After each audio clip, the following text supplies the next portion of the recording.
semuanya, selamat pagi, selamat siang, selamat sore, dan juga selamat malam. Perkenalkan, nama saya Nisa Khadijah Azari. Saya mahasiswa dari Bisnis Perjalanan Wisata A Angkatan 25 dengan NIM 25559SV26067. Jadi di video ini saya akan menjelaskan opini saya mengenai The Benoa Bay Land Reclamation Project. Nah, jadi saya akan berada di tim pro atau tim kontra nih. Stay tune. Nah, sebelumnya aku mau menjelaskan sedikit tentang reklamasi Teluk Benoa. Jadi, reklamasi Teluk Benoa ini adalah sebuah pembangunan lahan di sekitar Teluk Benoa, Bali yang bertujuan untuk menciptakan lahan baru untuk pembangunan. Proyek ini tuh sebenarnya sangat kontroversial karena mendapat penolakan dari masyarakat Bali. Kali ini saya akan menyampaikan alasan kenapa nih saya tidak setuju dengan adanya The Benoa Bay Land Reclamation Project. Nah, jadi sebenarnya saya tim kontra nih teman-teman.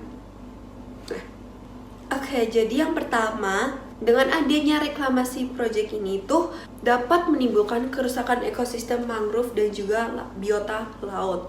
Nah, karena Teluk Benoa ini merupakan kawasan estuari yang sangat sensitif, di dalamnya terdapat ekosistem mangrove, terumbu karang, dan juga berbagai macam biota laut. Jika reklamasi ini dilakukan, aliran air jelas akan terganggu, sedimentasi meningkat, dan ekosistem akan mengalami kerusakan. Hilangnya mangrove itu berarti dampak pada hilangnya juga nih fungsi penyangga abrasi, tempat pembesaran biota laut seperti ikan-ikan yang ada di dalamnya, serta penopang keseimbangan pesisir. Yang kedua, dapat menimbulkan risiko bencana. Reklamasi dapat mengubah struktur perairan dan aliran air sehingga dapat meningkatkan risiko banjir dan juga gelombang ekstrim. Nah, selain itu, bangunan baru di atas tanah reklamasi akan sangat rentan terhadap kenaikan permukaan air laut yang semakin cepat terjadi apabila ada perubahan iklim global. Artinya, reklamasi justru dapat memperbesar potensi bencana alam di masa yang akan mendatang. Yang ketiga, mengancam kehidupan nelayan lokal. Tadi sudah dijelaskan tentang dampaknya terhadap ekosistem yang ada di dalam laut. Nah, khususnya ikan-ikan nih. Jadi Teluk Benoa itu merupakan salah satu lokasi utama masyarakat pesisir untuk mencari ikan. Jika ekosistemnya terganggu dan berubah, jelas hasil tangkapan mereka juga akan menurun. Hal ini berdampak langsung pada ekonomi dan keberlangsungan hidup nelayan yang ada di sekitar itu.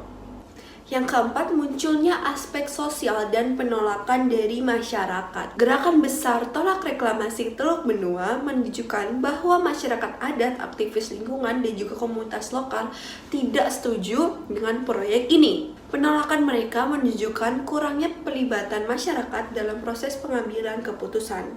Padahal partisipasi masyarakat merupakan prinsip penting dalam pariwisata berkelanjutan. Yang kelima, merusak wilayah suci adat atau Set Kahyangan. Teluk Benoa bukan hanya wilayah pesisir tapi juga memberikan nilai spiritual kepada masyarakat Bali, khususnya masyarakat Hindu Bali. Kawasan ini terkait dengan sistem Set Kahyangan, jadi reklamasi dianggap mengganggu kesucian dan keseimbangan spiritual Bali.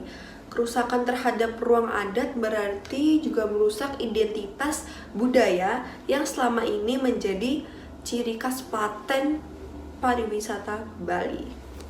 Nah, sebagai mahasiswa Bisnis Perjalanan Wisata Sekolah Vokasi Universitas Gadjah Mada yang mempelajari pariwisata khususnya di era sekarang ini atau era modern, pariwisata era modern itu harus berlandaskan sustainability, yaitu keberlanjutan lingkungan, keberlanjutan sosial, dan juga keberlanjutan budaya. Reklamasi Teluk Benoa jelas bertentangan dengan prinsip-prinsip ketiga itu. Kerusakan mangrove, hilangnya ikan, penolakan masyarakat, hingga ancaman terhadap kesucian ruang adat menunjukkan bahwa proyek ini tidak sejalan dengan sustainable tourism. Nah, aku juga sedikit menyinggung mengenai carrying capacity, local wisdom, dan socio-cultural sustainability. Yang ketiganya menegaskan bahwa pembangunan tidak boleh melebihi batas daya dukung lingkungan dan budaya. Jika Bali kehilangan mangrove, terumbu karang, dan nilai spiritualnya, maka daya tarik pariwisata Bali akan menurun di masa depan. Nah, itu dia teman-teman pendapat saya mengenai adanya pembangunan Teluk Benoa reklamasi ini. Jadi saya berada di tim kontra. Sekian. Terima kasih. See you. Goodbye.